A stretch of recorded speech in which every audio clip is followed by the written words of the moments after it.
akan menjawab pertanyaan dari kelompok 1. Apakah ada perbedaan dalam pemahaman dan penggunaan bahasa pertama dan bahasa kedua pada individu bilingual? Individu bilingual cenderung memiliki pemahaman dan penggunaan yang berbeda antara bahasa pertama dan kedua. Bahasa pertama seringkali lebih kuat dalam hal pemahaman makna dan nuansa yang lebih dalam, karena seringkali itu adalah bahasa yang dipelajari sejak awal kehidupan. Sementara itu, bahasa kedua mungkin lebih lemah dalam hal pemahaman makna yang halus dan nuansa budaya, terutama jika bahasa kedua dipelajari kemudian dalam kehidupan. Namun, individu bilingual dapat memilih bahasa mana yang paling sesuai dengan situasi atau konteks komunikasi yang mereka hadapi, sehingga kadang-kadang mereka dapat lebih mahir dalam satu bahasa daripada bahasa yang lain, tergantung pada kebutuhan dan praktik sehari-hari.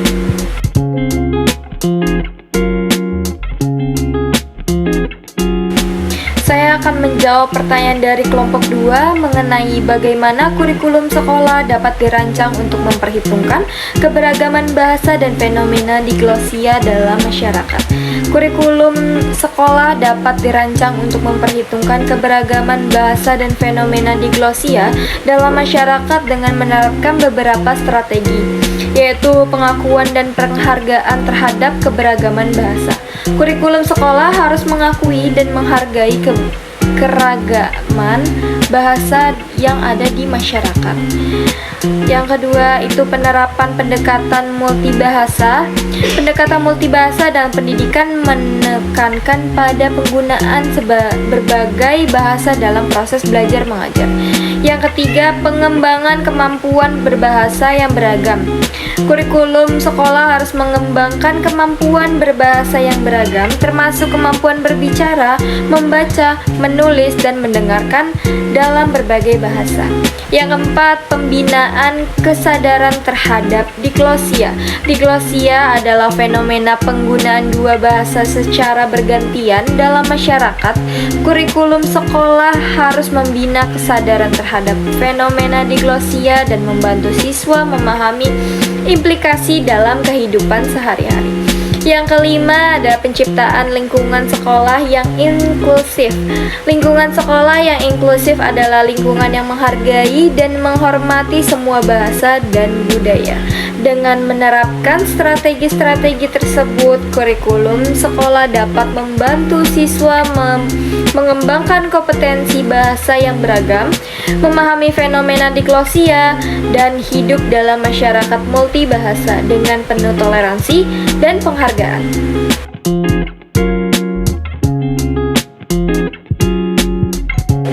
Saya akan menjawab pertanyaan dari kelompok 3 mengenai bagaimana perbedaan antara bilingualisme dan diglosia tercermin dalam konteks penggunaan bahasa sehari-hari di masyarakat yang memiliki lebih dari satu bahasa resmi atau varian bahasa yang berbeda. Bilingualisme dan diglosia adalah dua fenomena kebahasaan yang seringkali membingungkan karena keduanya melibatkan penggunaan dua bahasa atau lebih dalam suatu masyarakat.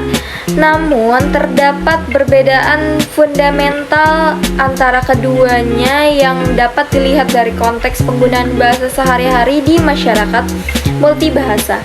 Bilingualisme mengacu pada kemampuan individu untuk menggunakan dua bahasa atau lebih secara bergantian dengan tingkat kemahiran yang setara. Dalam konteks masyarakat multibahasa, bilingualisme seringkali muncul sebagai hasil dari kontak antara budaya, migrasi, atau pendidikan. Penutur bilingual dapat menggunakan kedua bahasa mereka secara bebas dalam berbagai situasi baik formal maupun informal. Diglosia di sisi lain mengacu pada situasi di mana dua bahasa digunakan secara berbeda dalam masyarakat. Biasanya terdapat satu bahasa yang memiliki status lebih tinggi dan digunakan dalam konteks formal dan resmi seperti pendidikan, pemerintahan, dan media massa. Bahasa yang lain yaitu bahasa rendah digunakan dalam konteks informal dan sehari-hari. Penutur diglosik umumnya memiliki kemahiran yang lebih tinggi dalam bahasa dibanding bahasa rendah.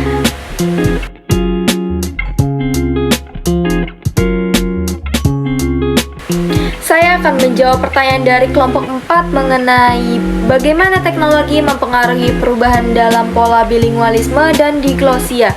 Teknologi telah memainkan peran penting dalam perubahan pola bilingualisme dan diglosia dengan memfasilitasi komunikasi lintas bahasa dan mempengaruhi preferensi bahasa individu.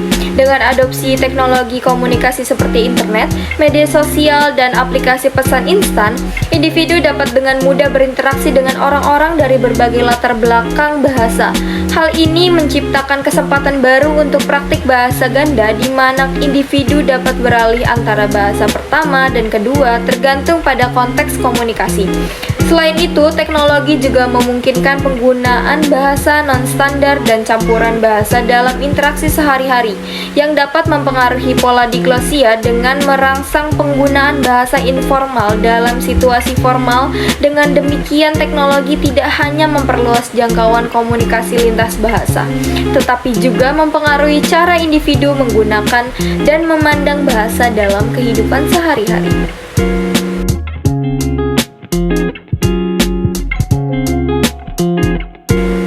Saya akan menjawab pertanyaan dari kelompok 6 mengenai bagaimana bilingualisme dan diglosia mempengaruhi identitas budaya seseorang atau kelompok. Apakah adanya lebih dari satu bahasa atau dialek mempengaruhi cara seseorang merasa terhubung dengan kelompok etnis atau budaya mereka? Bilingualisme dan diglosia dapat memiliki dampak signifikan pada identitas budaya seseorang atau kelompok dengan mempengaruhi cara individu merasa terhubung dengan kelompok etnis atau budaya mereka. Kemampuan untuk berkomunikasi dalam lebih dari satu bahasa atau dialek seringkali memperkaya pemahaman dan pengalaman individu tentang budaya mereka sendiri. Kemungkinan mereka untuk terlibat dalam praktik budaya yang lebih luas dan lebih beragam. Di satu sisi ini dapat meningkatkan rasa kebanggaan dan identitas dengan kelompok etnis atau budaya tertentu, karena individu merasa memiliki akses yang lebih dalam kewarisan bahasa dan budaya mereka. Namun di sisi lain, bilingualisme juga dapat menimbulkan tantangan identitas, terutama dalam situasi di mana individu mungkin merasa terpisah atau tidak sepenuhnya diterima oleh kelompok etnis atau budaya mereka karena perbedaan dalam kemahiran bahasa atau penggunaan dialek. Oleh karena itu, sementara bilingualisme dan diglosia dapat memperkaya identitas budaya seseorang atau kelompok.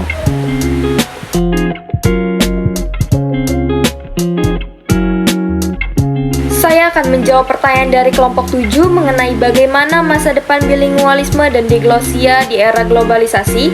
Jawabannya, di era globalisasi, masa depan bilingualisme dan diglosia menjadi semakin kompleks dan penting dengan pertumbuhan konektivitas global dan mobilitas manusia yang meningkatkan kemampuan untuk berkomunikasi dalam lebih dari satu bahasa menjadi semakin bernilai. Bilingualisme menjadi aset yang dicari dalam lingkungan kerja internasional dan pasar global karena individu yang mampu berkomunikasi dalam beberapa bahasa memiliki keunggulan kompetitif yang jelas. Namun, sementara globalisasi memperkuat peran bahasa-bahasa global seperti Inggris, ia juga memicu kebutuhan akan pelestarian dan penggunaan bahasa-bahasa lokal dan minoritas. Fenomena diglosia juga tetap relevan dengan situasi bahasa resmi atau bahasa standar digunakan di lingkungan formal, sementara bahasa-bahasa non-standar atau dialek tetap penting dalam kehidupan sehari-hari. Oleh karena itu, di masa depan bilingualisme akan terus menjadi kebiasaan yang dihargai, sementara upaya pelestarian dan penilaian akan terus diperlukan untuk memastikan kelangsungan bahasa-bahasa minoritas dan keberagaman.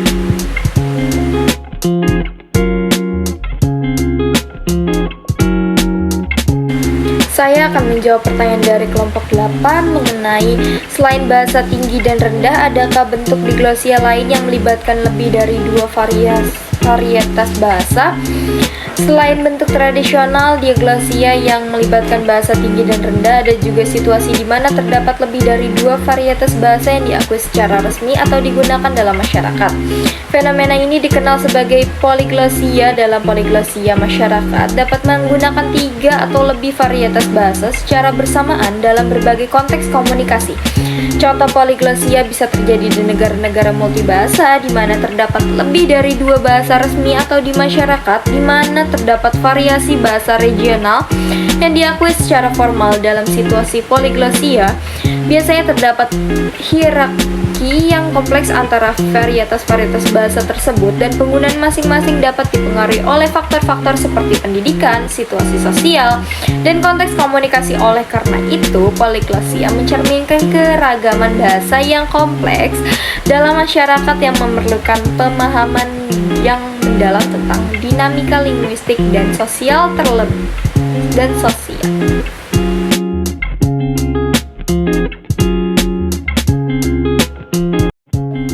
Hai, saya Firgita. Saya akan menjawab pertanyaan dari Selvi Tri Agustin dan dengan NPM 2210631080129. Pertanyaannya itu, bagaimana strategi efektif dalam mendukung perkembangan bilingualisme pada orang dewasa? Jawabannya, pengembangan bilingualisme pada orang dewasa bisa menantang tetapi sangat bermanfaat. Berikut adalah beberapa strategi efektif untuk mendukung perkembangan bilingualisme pada orang dewasa. Yang pertama, dalam kelas bahasa. Mengikuti kelas bahasa formal dengan instruktur yang berpengalaman dapat memberikan dasar yang kuat dalam tata bahasa dan kosakata. Nah, yang kedua, dengan latihan percakapan. Berbicara secara rutin dengan penutur asli atau sesama pelajar. Melalui kelompok percakapan atau tandem bahasa dapat membantu meningkatkan kefasihan dan pemahaman. Nah, yang ketiga, bisa dengan mengonsumsi media, nonton film, mendengarkan musik, membaca buku, atau mengikuti berita dalam bahasa target bisa meningkatkan keterampilan mendengar dan memperkaya kosakata. Yang keempat, bisa dengan aplikasi dan alat online. Pemanfaatan aplikasi belajar bahasa seperti Duolingo, Babbel, atau Mapris yang menawarkan latihan harian dan efektif. Yang kelima, bisa imersi lingkungan. Menghabiskan waktu di lingkungan di mana bahasa target digunakan sehari-hari jika memungkinkan, atau menciptakan lingkungan di rumah dengan mengganti perangkat ke bahasa target.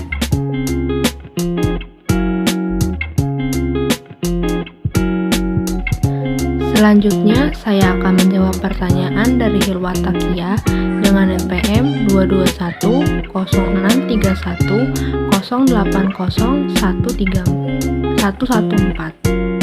Pertanyaannya itu, dari setiap hubungan bilingualisme dan diklosia yang ada 4 tipe itu, kayak tipe 1 itu contohnya bahasa apa sama bahasa apa yang biasa digunakan. Nah, untuk tipe yang kedua, apa dan bahasa apa yang digunakan, dan yang membedakan dari tipe 1 dan tipe 2 apa? Jawabannya, hubungan antara bilingualisme dan diklosia terdapat 4 tipe hubungan antara bilingualisme dan diklosia berdasarkan teori Fishman 1967. Untuk tipe 1 bilingualisme, contohnya masyarakat Swiss, Jerman, bahasa yang digunakan bahasa Jerman standar untuk situasi formal dan dialek Swiss Jerman untuk situasi informal.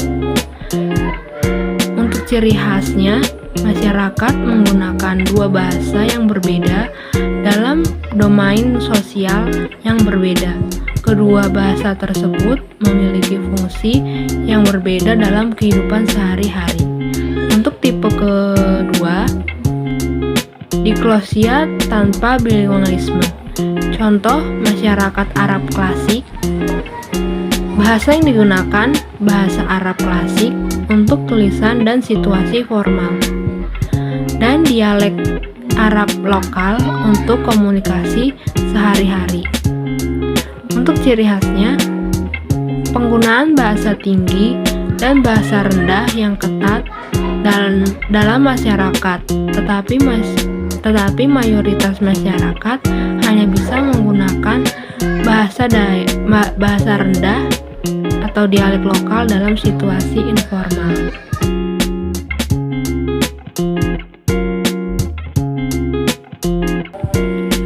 Pertanyaan selanjutnya adalah dari Taura Nurfitriana dengan NPM 2210631080133. Pertanyaannya, apa saja faktor yang mempengaruhi terjadinya bilingualisme dan disklosia? Jawabannya, dampak disklosia terhadap berikut beberapa faktor yang mempengaruhi terjadinya bilingualisme dan disklosia, antara lain: 1. Sejarah dan kolonialisme. Sejarah kolonial dapat membawa masuk bahasa baru yang kemudian koeksis dengan bahasa lokal. Yang kedua, mobilitas bahasa sosial. Migrasi dan pergerakan populasi sering terjadi membawa berbagai bahasa ke dalam interaksi. Yang ketiga, kebijakan pemerintah, kebijakan bahasa resmi atau pendidikan bilingual dapat mempromosikan penggunaan dua bahasa. Yang keempat, keharusan ekonomi. Kebutuhan untuk berkomunikasi dalam konteks perdagangan atau pekerjaan sering memaksa individu untuk belajar bahasa kedua. Yang kelima, kontak budaya. Interaksi dengan budaya lain melalui media, pariwisata, dan hubungan internasional dapat mempengaruhi penggunaan bahasa.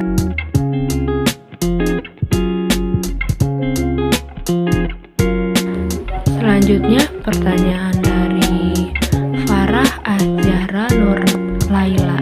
Pertanyaannya, apa dampak disklosia terhadap identitas individu dan komunitas? Dampak disklosia terhadap identitas individu dan komunitas. Yang pertama, disklosia dapat mempengaruhi bagaimana individu melihat diri mereka dan bagaimana mereka dilihat oleh orang lain. Penggunaan bahasa tinggi bisa diasosiasikan dengan status sosial yang lebih tinggi, sedangkan bahasa rendah bisa digunakan untuk menguatkan identitas lokal atau etnik. Yang kedua, identitas komunitas. Dalam komunitas, disklosia bisa menguatkan atau melemahkan kohesi sosial. Penggunaan bahasa tinggi di domain formal bisa memperkuat identitas nasional, sementara bahasa rendah di domain informal bisa dipertahankan identitas lokal.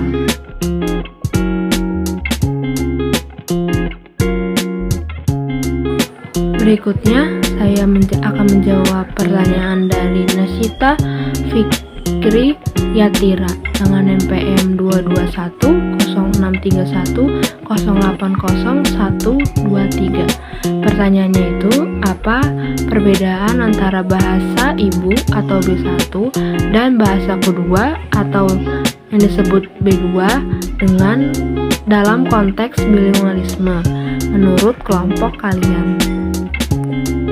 Saya akan menjawab pertanyaannya. Perbedaan utama antara bahasa ibu dan bahasa kedua dalam konteks bilingualisme dapat diuraikan sebagai berikut. Yang pertama, penggunaan dan keakraban. Bahasa ibu atau B1, bahasa ini biasanya adalah bahasa pertama yang dipelajari oleh seorang anak sejak lahir dan digunakan dalam lingkungan keluarga. Penguasaan bahasa ibu biasanya sangat tinggi, mencakup kefasihan dalam berbicara, mendengar, membaca, dan menulis. Bahasa ibu seringkali memiliki kedalaman emosional dan kultural yang lebih besar. Bahasa kedua atau B2, bahasa kedua dipelajari setelah bahasa ibu, biasanya di luar lingkungan keluarga seperti di sekolah atau dalam konteks sosial lainnya. Penguasaan bahasa kedua bisa sangat bervariasi, dari dasar hingga sangat fasih, tergantung pada intensitas dan metode pembelajaran serta penggunaan sehari-hari. Yang kedua, usia pembelajaran.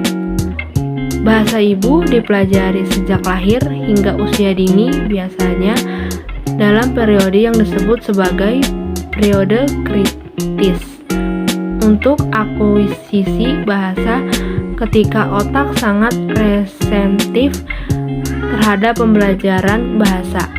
Bahasa kedua, B2, biasanya dipelajari setelah bahasa ibu, seringkali pada usia yang lebih tua. Meskipun pembelajaran bahasa kedua juga bisa dimulai pada usia dini, banyak orang memulainya pada masa sekolah atau bahkan di usia dewasa. Yang ketiga itu konteks penggunaan. Bahasa ibu biasanya digunakan dalam konteks pribadi dan informal, seperti di rumah dan dengan keluarga. Bahasa ini sering digunakan dalam situasi yang melibatkan emosi dan identitas pribadi. Bahasa kedua sering digunakan dalam konteks formal dan profesional, seperti di sekolah, tempat kerja, atau dalam interaksi sosial tertentu. Bahasa kedua mungkin sering dikaitkan dengan aktivitas akademik atau pekerjaan.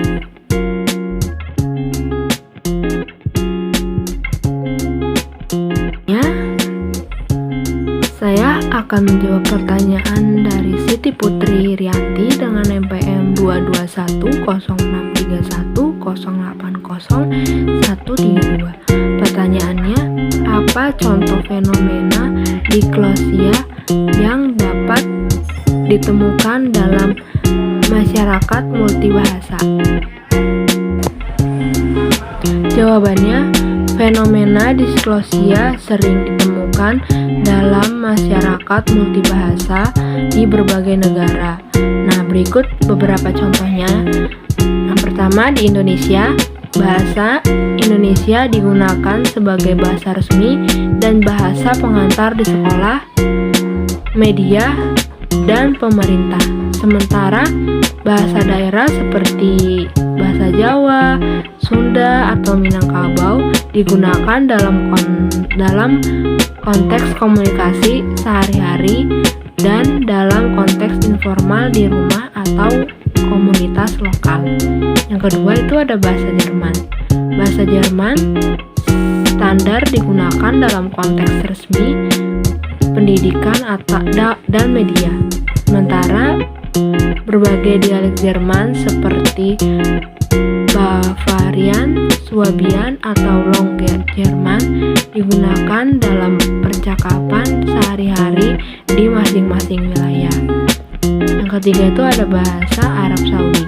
Bahasa Arab standar modern digunakan dalam konteks formal seperti berita, literatur, dan pidato resmi. Sementara bahasa Arab dialek seperti dialek Hijazi atau Najdi digunakan dalam komunikasi sehari-hari.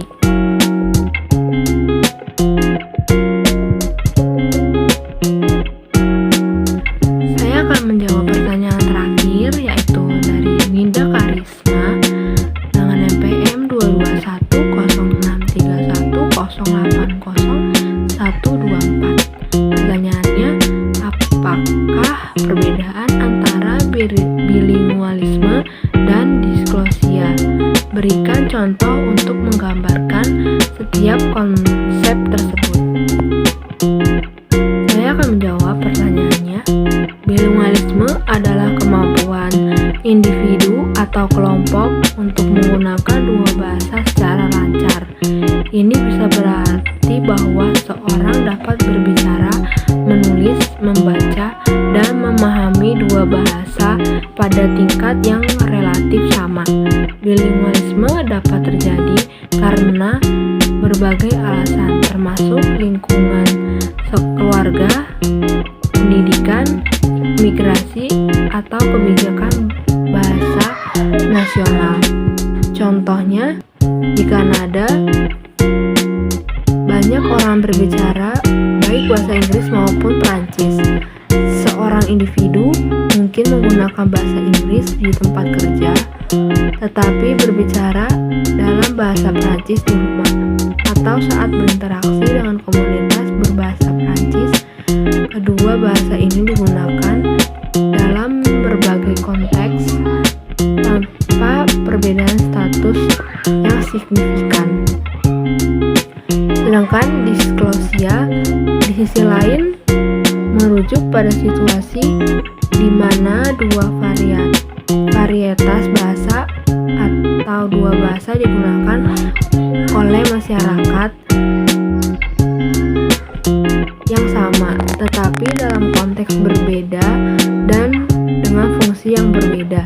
Biasanya ada satu bahasa yang dianggap tinggi dan digunakan dalam konteks formal, seperti di pemerintah, pendidikan, dan media, dan satu bahasa yang dianggap rendah yang digunakan dalam percakapan sehari-hari, di rumah, dan dalam konteks informal. Contoh, di negara Arab sering terjadi disklosia antara bahasa Arab klasik atau Arab standar modern atau varietas tinggi, dan berbagai dialek Arab lokal dengan varietas rendah. Bahasa Arab klasik digunakan dalam situasi formal seperti berita televisi, pidato resmi, dan literatur. Sementara dialek lokal digunakan dalam percakapan sehari-hari antara teman dan keluarga.